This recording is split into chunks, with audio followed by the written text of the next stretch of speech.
నా పుట్టుక కారాగారంలో జరిగింది. నేను ఈ భూమి మీద అడుగు పెట్టకముందే నన్ను చంపాలని చూశారు. నేను పుట్టగానే మా అమ్మగారికి దూరం అయ్యాను. వయసు పెరిగే కొద్దీ అసురులు నన్ను హతమార్చేందుకు ఎన్నో ప్రయత్నాలు చేశారు. కాస్త పెద్దయ్యాక మా గ్రామం నుండి మకాం మార్చాల్సి వచ్చింది. ప్రజలు నన్ను పిరికివాడిగా పరిగణించారు. నేను ప్రాణంగా ప్రేమించిన అమ్మాయి నాకు దూరం అయింది. ధర్మం కోసం యుద్ధం చేసి ధర్మాన్ని గెలిపించాను. కానీ ఎంతోమంది మరణానికి కారణం నేనని నిందించబడి శపించబడ్డాను. శాపం కారణంగా నా వంశం మొత్తాన్ని కోల్పోయాను. కిందటి జన్మ కర్మ ఫలితంగా కేవలం బొటనవేలుకు బాణం తగిలి నేను మరణించాను.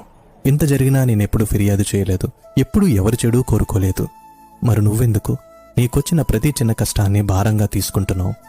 నీకు నీ మీద నమ్మకం లేదా? లేదా నాపైన నమ్మకం లేదా? నువ్వున్న పరిస్థితులు నువ్వేంటి అన్నది చెప్పదు. నువ్వు నడుస్తున్న మార్గం వల్ల నీ విధి నిర్వచించ